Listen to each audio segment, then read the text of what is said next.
Hello everyone, and welcome back to Acupuncture's My Life.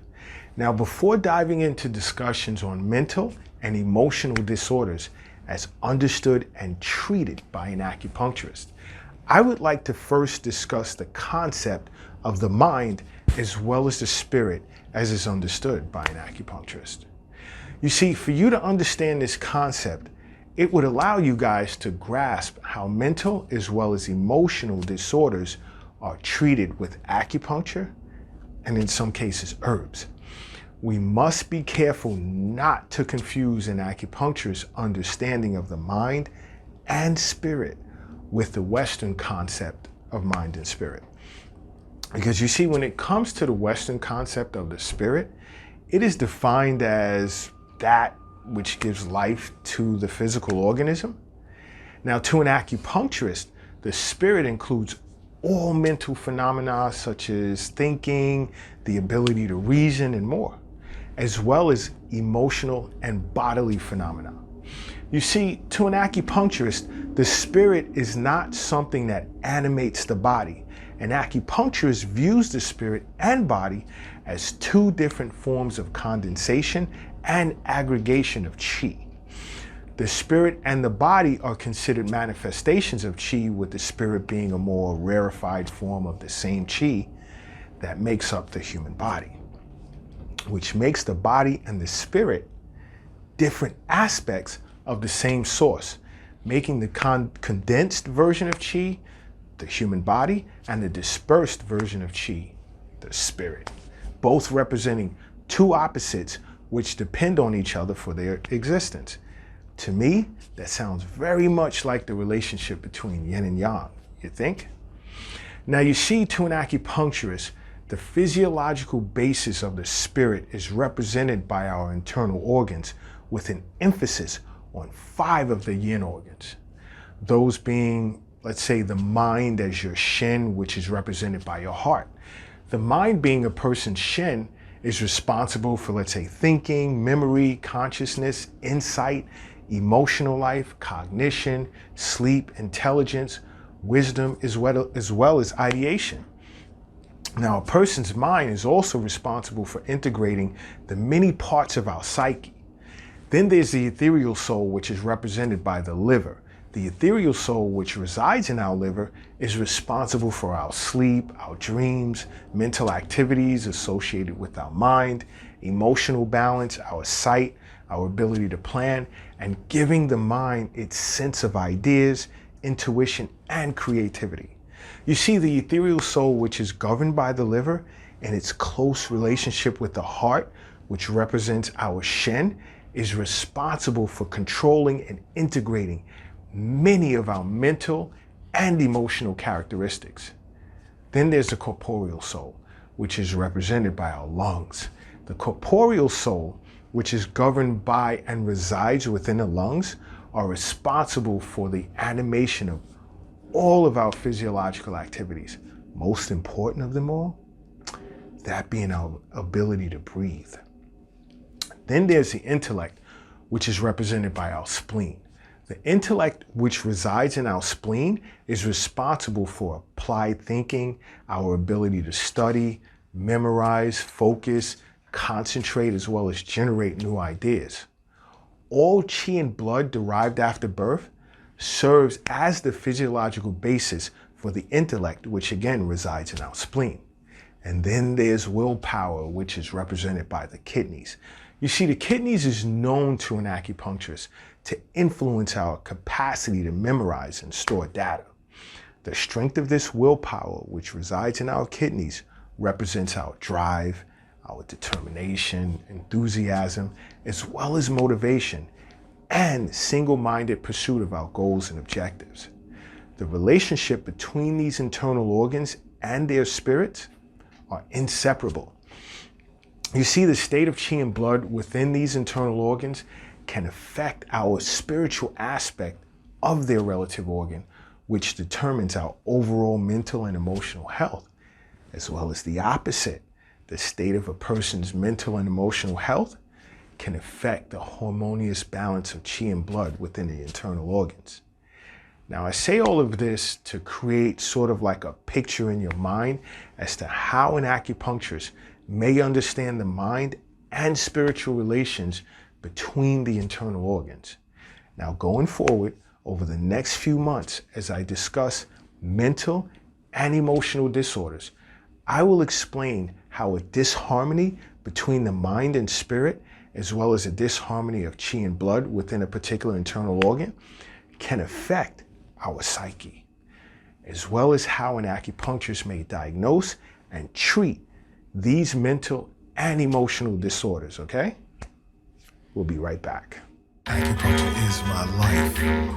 Acupuncture is my life. Acupuncture is my life. Acupuncture is my life. Acupuncture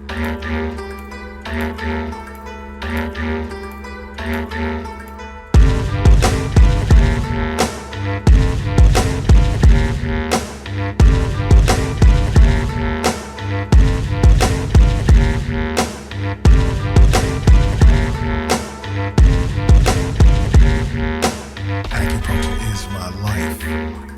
Acupuncture is my life. Acupuncture is my life. Acupuncture is my life. Acupuncture is my life. Acupuncture is my life. Acupuncture is my life.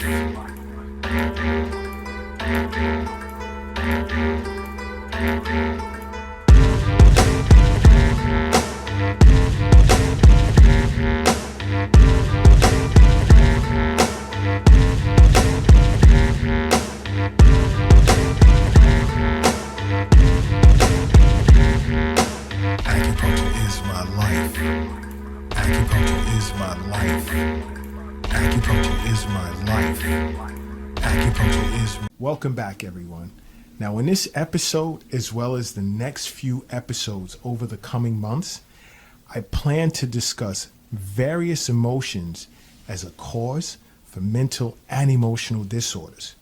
The emotions in which I plan to cover over this period will be anger, joy, worry, pensiveness, sadness and grief, fear, shock, love, cravings, guilt, which is a dark emotion, and shame, all of which separately or in combination with another can serve as a cause of disease if it were to persist over an extended period of time. Now, Jackie, we know, like over this past year and a half, it's been pretty crazy. It's been crazy. A lot of scary. people have been going through a lot mentally as well as emotionally. Dr. Ada, you would agree or disagree? I would agree 100%. Yeah, it's been pretty crazy. But now, let me ask you this. Just from a general perspective, like, what are some of the emotions you've noticed, let's say, amongst friends, family, and even from a personal perspective? I noticed there was a lot of fear happening, Wow. especially in the very beginning, as people we know were passing away. Right. Last year, the Filipino goodness. community got hit pretty hard. So I knew maybe 12 people that died in the first month and a half. So there was a Wow. lot of fear. Wow. There was a lot of anger because of the why did this happen to them. Right.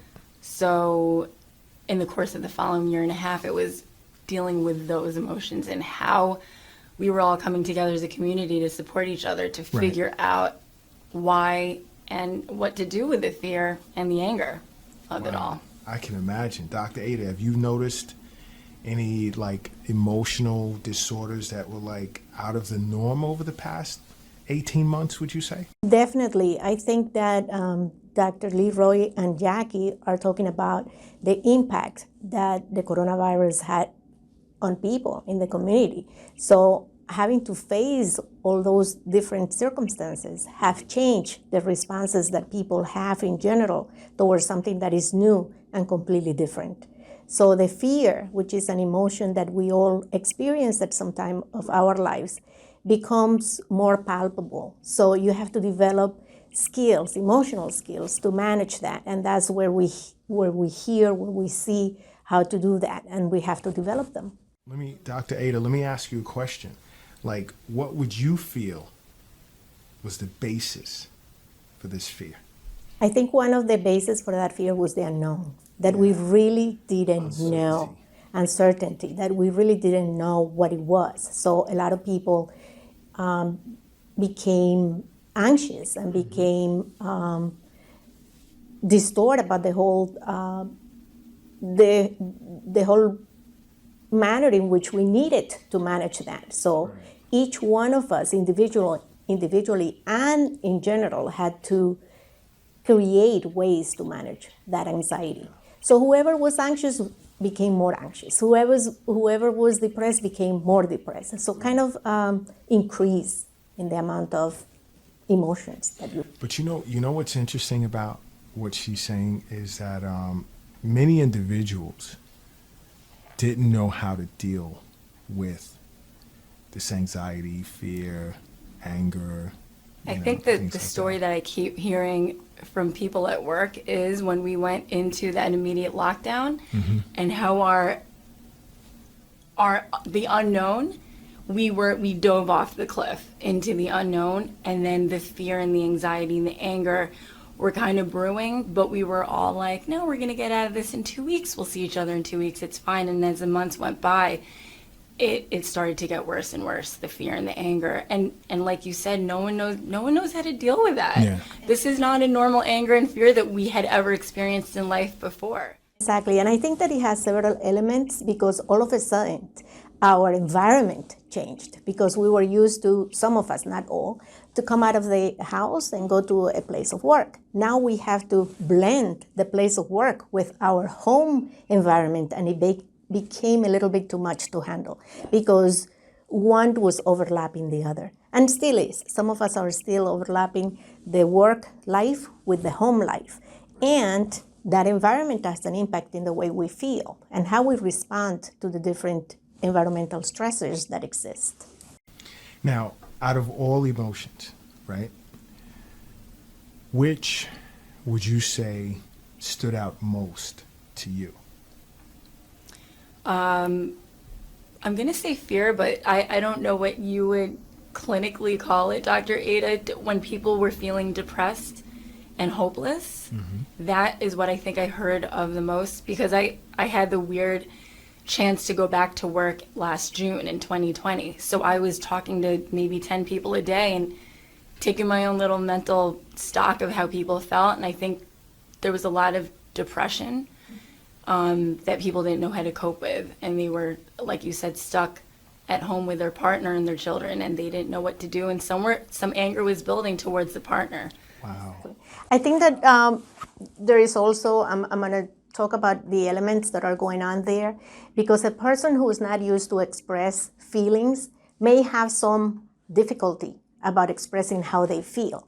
So that increased anxiety and also anger. Yeah. And then you see that the rates of domestic violence increased because some people do not have the ability to really control impulses. And that, in essence, when you are able to control impulses, you reach certainty, which is your ability to really ask penetrating questions and see how you could manage those impulses. You have some control over the emotions that you have. Otherwise, people will be killing each other without having to control impulses. So that increase in numbers, really high rates of domestic violence, and towards people who we love and children. So do you think that also impacted all of the violence that was happening just randomly? You know, here in New York City, people were getting attacked on the street. I definitely think that there is a relationship because in the event that you cannot really manage that within your own circle, you're going to come out of that environment and try to do it in larger scale. I mean, it doesn't necessarily mean that all people are going to do that, but it's a way to cope, not necessarily a good, healthy coping mechanism, but people do it because they seem to be too anxious. It's too much. Wow. And, speaking of anger, I mean, anger to an acupuncturist is an emotion that negatively impacts the liver more than any other internal organ in the body. And that's only like if this emotion persists for an extended period of time. You know, and that's an interesting part, because emotional patterns that can develop as a result in the liver as a result of chronic stress and anger can be, let's say, liver qi stagnation. Because to an acupuncturist, the liver is responsible for ensuring the smooth flow of qi throughout the body. Okay, and when that qi stagnates, it affects other internal organs, like, let's say, the intestines, for example. You ever notice some people get angry? I notice here in my clinic, when some people get angry, they become constipated. Okay, that's a sign of liver qi stagnating in the intestines. Okay, liver qi stagnation can happen or result in a stomach, where people won't properly extract nutrients from the foods in which they eat. So, like, they can have, like, poor bowel movement. Some can even face diarrhea, where liver is overacting on the stomach. It can also even cause, like, liver blood stasis. Like, when blood becomes static in the liver, people will feel like hypochondrial distension. It's like, oh, it's a discomfort under their right rib. You know, these are signs of, like, chronic stress, chronic anger, and it can also even cause, like, liver yang to rise. Why? Because yang goes up and yin goes down. It's opposites. These two opposites in this symbol here mean a whole lot. And when too much yang goes to the head, people will present with symptoms such as headache, dizziness, tinnitus. You'll see their face turn red. That's a sign of anger. When people get upset, their face will turn red, things of that nature. I mean, so anger as an emotion, it makes qi rise, and it affects the head and the neck. And I know this when patients come in, but now you, as a psychotherapist, right? Mm-hmm. How do you notice anger in a patient without them actually telling you, I'm angry? Mm-hmm. I think that one of the things that I really have to highlight today is to be so appreciative to Dr. Leroy and Jackie to be able to really bring these things up to the community so that we could get educated.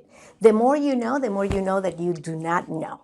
So having to hear Dr. Leroy and Jackie about the impact of the psychology of the fear and the social of the fear into your health, into your body, to biological well-being, has a lot to do with the psychological well-being. So you place yourself in the center, and then you add as many circles as you want to make sense of your life. You make that decision.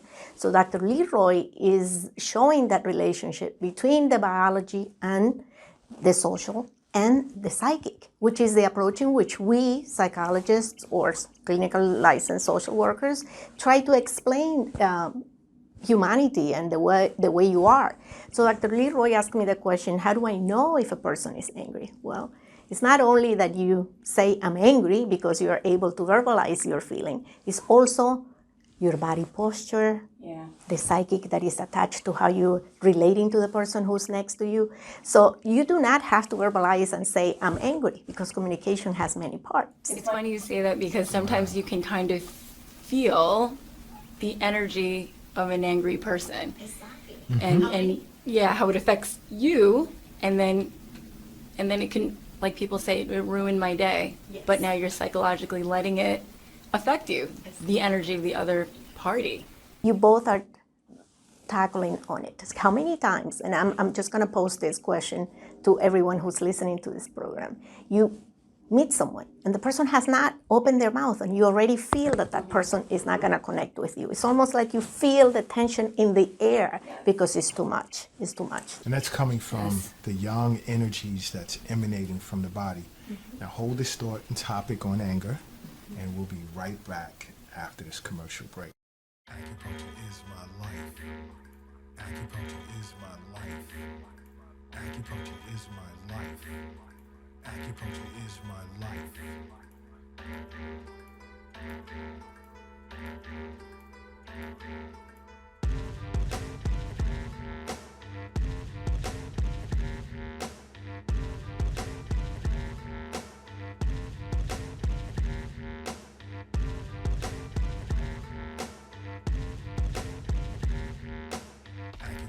is my life.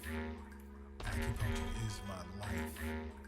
Acupuncture is my life. Acupuncture is my life. Acupuncture is my life. Acupuncture is my life. Acupuncture is my life. Acupuncture is my life. Acupuncture is my life.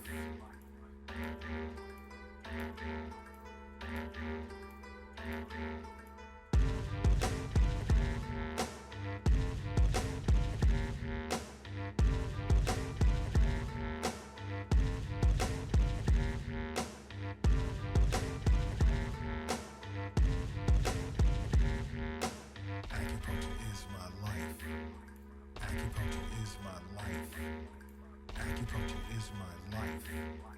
Acupuncture is my All right, guys, welcome back to Acupuncture is My Life, and we're on the topic, the emotion, anger. Okay, that's the topic of discussion today.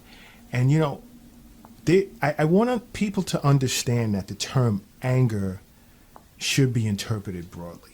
Okay, because anger can be like resentment, frustration, irritation, rage, animosity, and even bitterness. Now, Jackie, tell me something. Like in your experiences, and we're going to hone in on the past 18 months. What have you experienced or seen when it comes to these types of emotions such as resentment, frustration, irritation, rage, animosity? I mean, I've had, to be quite honest, I had COVID. My entire family had COVID. You know, my brother is actually the one who brought it to Christmas. So it was the Christmas gift that kept on giving. What happened was there was a lot of anger that began to grow within my family. This is after? This is during. So while there were maybe 8 of us that were sick, and people were so angry, directed at my brother. I was trying to defend him, saying he would never have brought COVID to a family party on purpose, knowingly.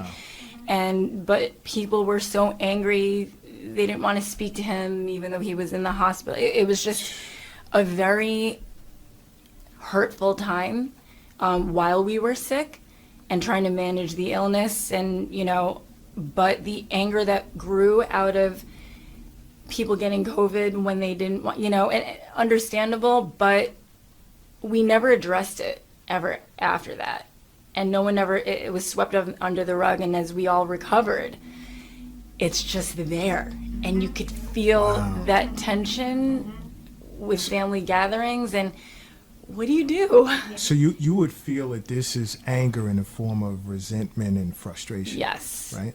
And it's uncontrollable, because getting an illness like that is uncontrollable. We were at the mercy of this virus. So, now that months have passed, I don't know if it's even worth bringing up ever again. Is this another family thing that we just sweep under the rug again? Jackie, thank you for sharing that amount of personal information, and thank you, Dr. Leroy, for really bringing this to everyone. The idea of putting things under the rug for us clinicians really doesn't help that much. It maybe does a temporary pause in the way in which you relate to one another, but family is family. You're blood related. Family sometimes is good because they'll give you the support that you need, but it's not therapeutic.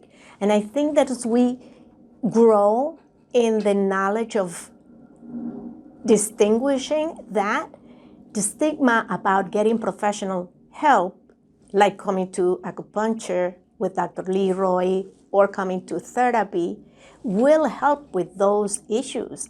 And eventually, individuals will learn how to express their feelings and not to divert to negative feelings like the ones that Dr. Leroy mentioned. So that in itself is also helping the whole community to really learn differently about what it means to ask for help and to actually get help. See, that's the difference, because we already have, quote unquote, stigma attached to asking for professional help. Yes. So, no, don't go. You're loco. Oh, sure. The Asian community is totally about it being do not ever talk about your anger, your sadness, your depression. Seeking therapy in my community is looked down upon. So That's super interesting you said that, because now that's seen as bottling anger in. And that's when I'm able to differentiate from the onset the difference between liver qi stagnation and liver yang rising. Because individuals that bottle it in and don't want to talk about it, within them, their liver qi tends to stagnate. And this is, again, anger affecting the liver. But those that break into outbursts and begin yelling, that's when you notice their face is turning red, their eyes are bloodshot red. That's the yang rising. And that's when I'm able to diagnose liver yang rising. You know, and this is interesting because sometimes many individuals don't understand that anger can disguise itself in a form of depression. And when we come back, we'll discuss that right after this break. Acupuncture is my life. Acupuncture is my life. Acupuncture is my life. Acupuncture is my life. Acupuncture is my life. Acupuncture is my life.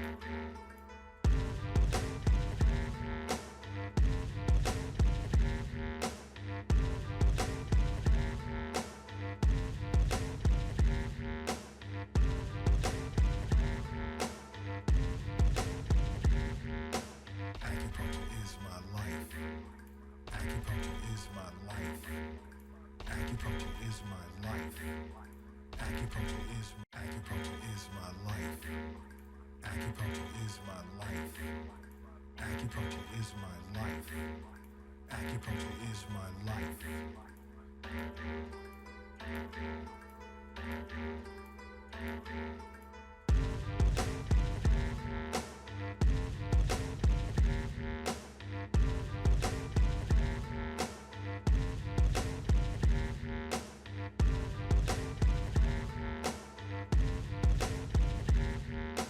Acupuncture is my life. Acupuncture is my life. Acupuncture is my life. Acupuncture is my... Welcome back to the Acupuncture is My Life show. We're on a hot topic, anger, how it affects the liver, how people respond, how it's diagnosed by an acupuncturist. Now, I noticed you were about to say something, and that, you know, relative to anger disguising itself in a form of depression. What do you think of that? What have you noticed over these past few months? I think that to say that out loud the way you just did really it gave me like a shock, because Okay. those two things were, you know, they were correlating itself in every aspect of everyone I've ever met in the past year and a half, or in family, friends. Without saying it, people were expressing depression and or anger. Right. And maybe the depression that people were having, there was anger underneath it Was or as something. a result of anger. It usually is. But Yeah. You both put it really nicely, because when we look at depression, people report that they don't want to do anything, that they don't want to come out of the house, that they turn the shades down, that they don't want to make connections with anyone. So that's anger within. You're internalizing your anger. Of course, this is clinical, and you need to come to a professional to really start bringing things up so that you start to putting kind of labels to that anger that you feel.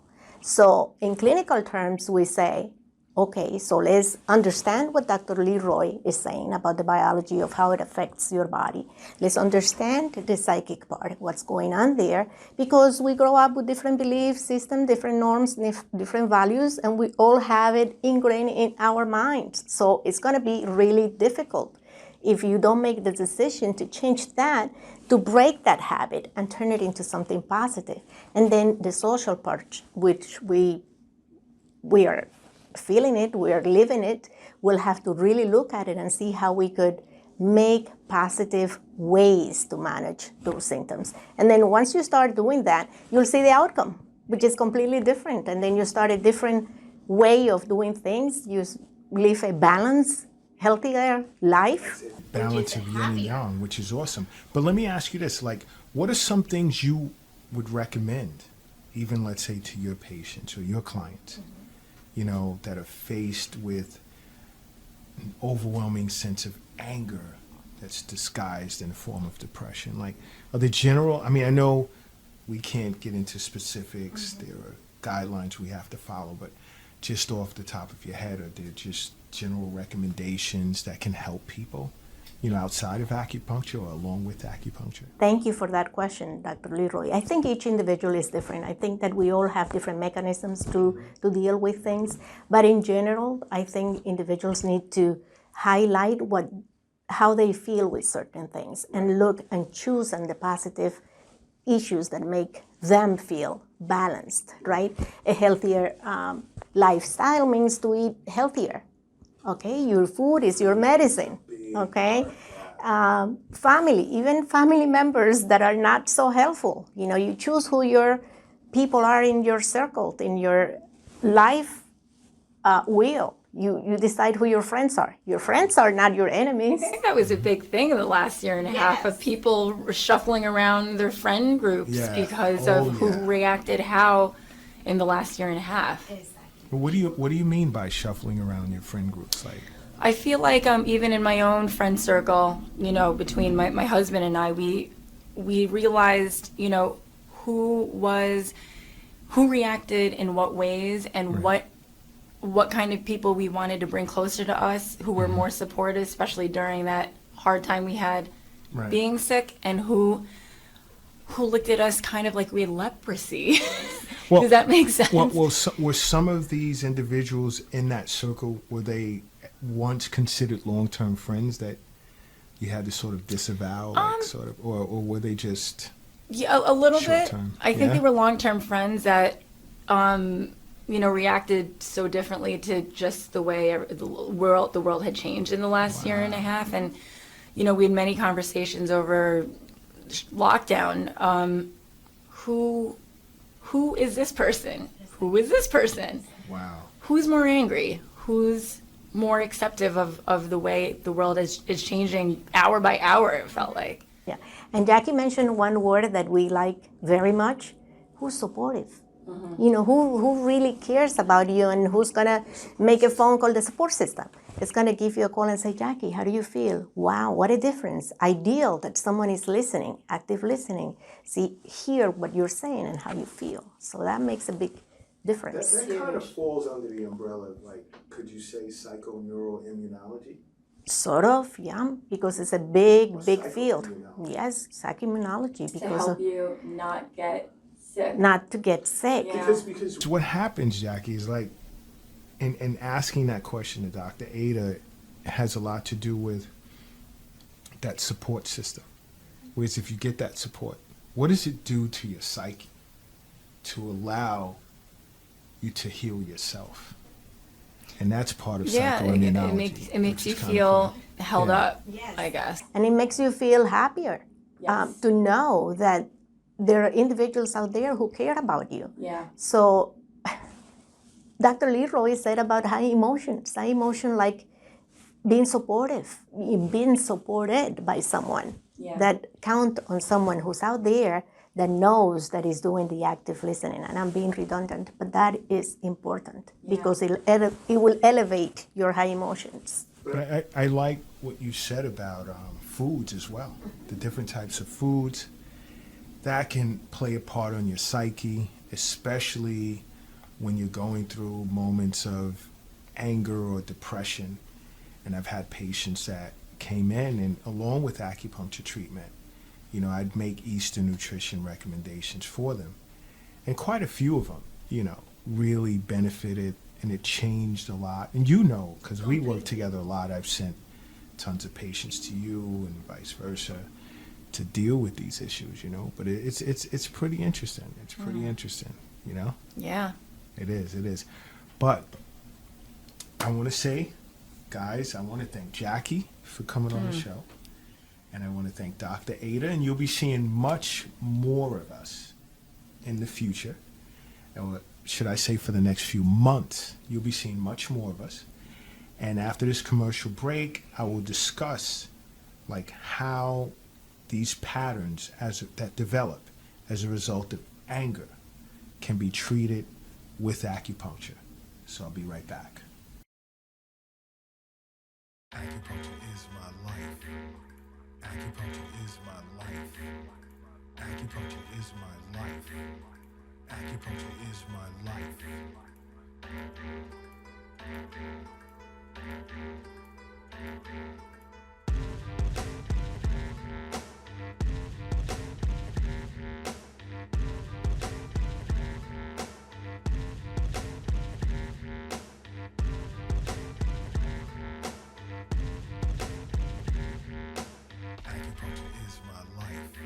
Acupuncture is my life. Acupuncture is my life.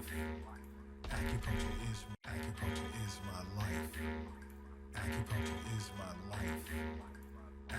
is my life. Acupuncture is my life. Acupuncture is my life. Acupuncture is my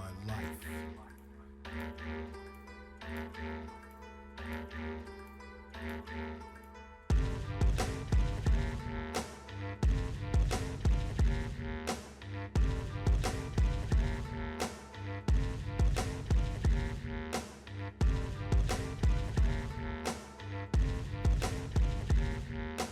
Acupuncture is my life.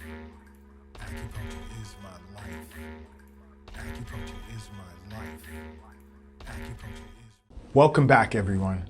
Now, as I stated earlier in this episode, anger is an emotion that negatively impacts the liver if this emotion were carried for an extended period of time. You see, the liver plays an important role in overall mental and emotional balance. Now, an acupuncturist understands that the liver is responsible for the smooth flow of chi throughout the entire body.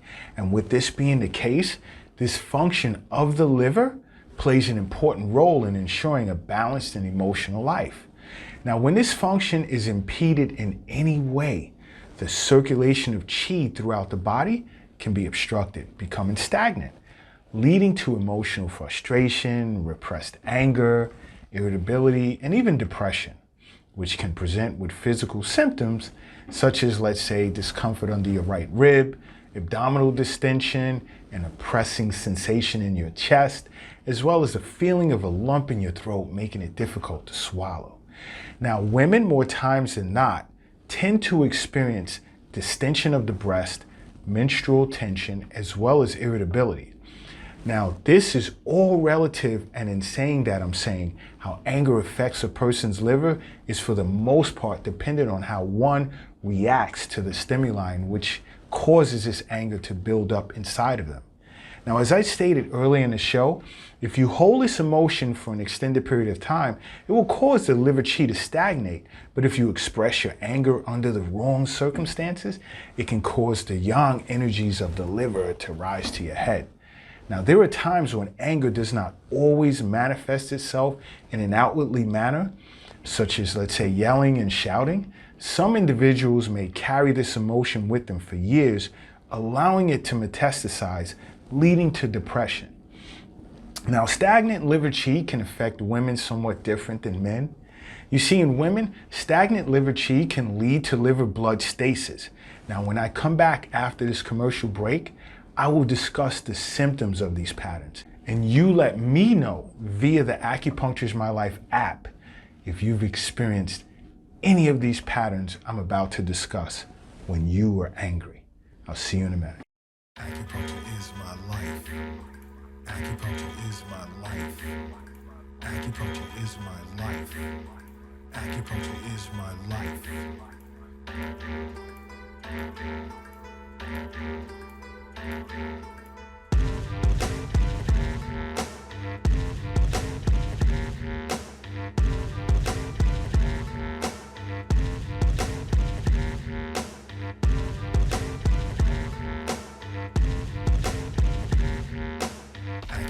is my life. Acupuncture is my life. Acupuncture is my life. Acupuncture is Welcome back, everyone. Now, usually when anger persists for an extended period of time to an acupuncturist, an individual can experience patterns, let's say, such as liver qi stagnation, liver blood stasis, or even the rising of liver yang. Now, these patterns usually present as a result of a rapid and excess rising of qi to a person's head, manifesting in symptoms, let's say, such as headaches, dizziness, a persistent ringing sensation in the ears. A person can even notice like red blotches on the front of their neck. Their face would turn red when they're shouting, and they would even experience a bitter taste in their mouth. But let's start with symptoms of liver qi stagnation. With liver qi stagnation, there will be a feeling of a distending sensation under the right rib, chest depression, a bloated abdomen, and even frequent sighing. There would also be moodiness, a feeling as if there's a lump in your throat. And for women, there would even be irregular periods, breast distension before their cycle with irritability. In a case such as this, as an acupuncturist, I may look to balance out the liver and invigorate qi, but this all depends on what's going on with that particular patient. Now, when it comes to liver blood stasis, this pattern usually occurs in women more so than men as a result of dealing with anger, although men can still present with this pattern. This pattern in women is usually preceded by liver qi stagnation, whereas symptoms can present, again, as discomfort under the right rib, abdominal pain, vomiting of blood, even nosebleeds, painful and irregular periods, dark clotted menstrual blood, and in some cases infertility, but in severe cases dry skin, and some women have even developed fibroids. Now, in cases such as this, an acupuncturist may look to balance the liver and invigorate qi and blood to eliminate stasis. Now, do any of you guys ever experience this when you're angry? Let's look at one more potential pattern, and that's the rising of liver yang. This pattern is usually as a result of lots of yelling and shouting in anger, and the symptoms of this pattern usually present as, let's say, a headache in the temple area of your head, with dizziness, with persistent ringing of your ears, and in some cases, temporary deafness. There would be blurred vision with a dried mouth and throat, irritability, as well as even insomnia. In such cases, an acupuncturist may look to, let's say, subdue liver yang and nourish blood. Now, when I return for the final segment of this show, I will give you my recommendation on ways you may want to consider addressing this emotion once it's become a problem. Okay? I'll be right back. Acupuncture is my life. Acupuncture is my life. Acupuncture is my life. Acupuncture is my life.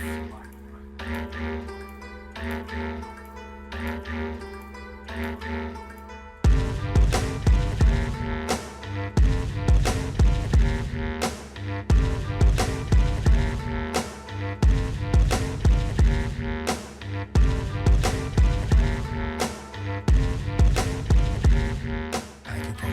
my life. Acupuncture is my life. Acupuncture is my life.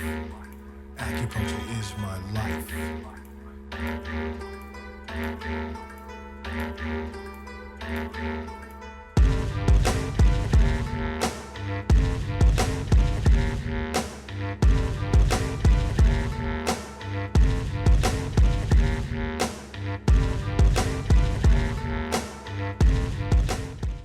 Welcome back.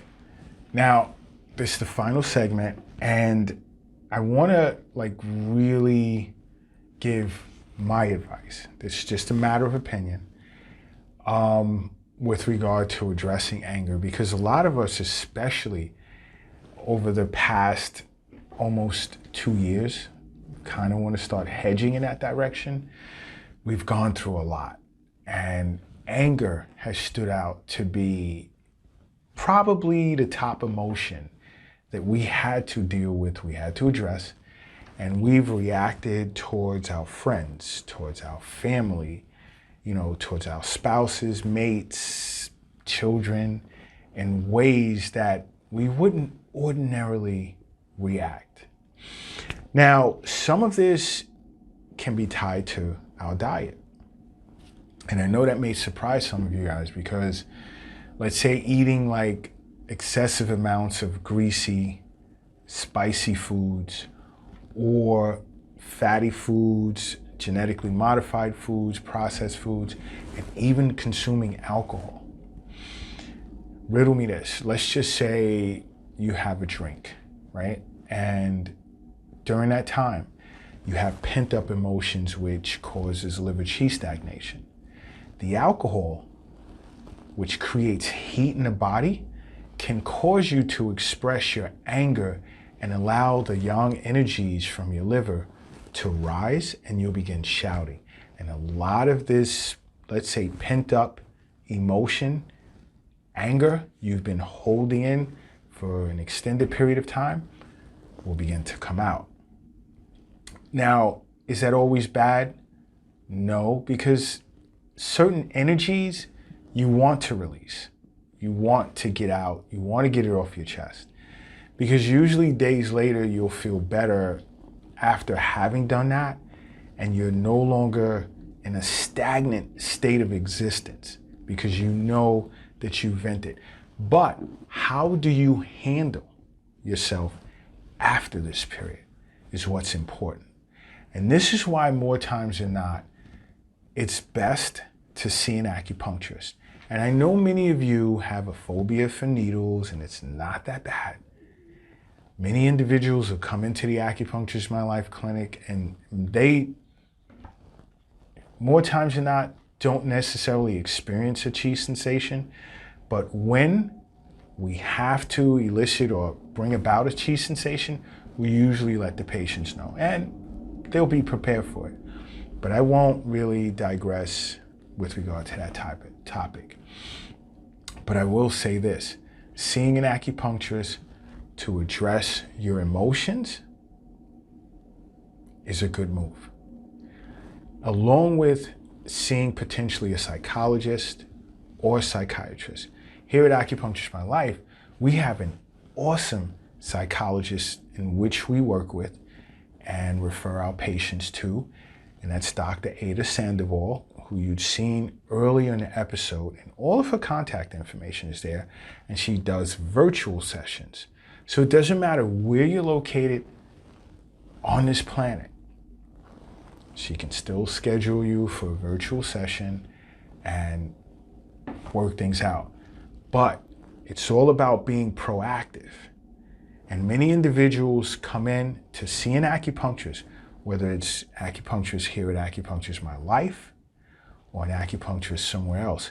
Because tons of people listen to the Acupuncture My Life podcast on the Acupuncture My Life app, and they begin to understand the many disorders, whether it's mental, emotional, or physical, that acupuncturists can either help you manage or even treat to sort of resolve certain issues.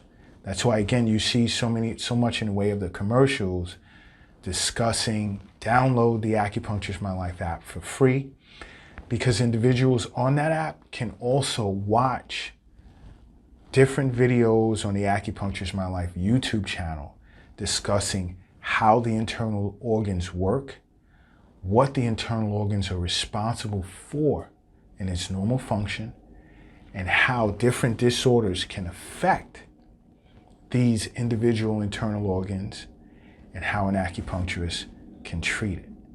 So that's why, again, it's important that you download the Acupuncture My Life app.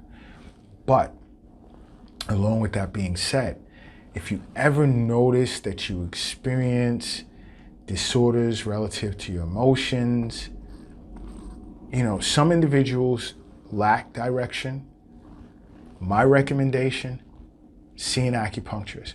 Because it's not just about the insertion of acupuncture needles. We're very knowledgeable, well-versed in Eastern nutrition. And in many cases, food can serve as medicine. And there are certain types of foods that are very, very calming. And that's why I brought up diet playing a part. Because when we're ingesting a lot of hot-natured foods, it causes our qi and yang internally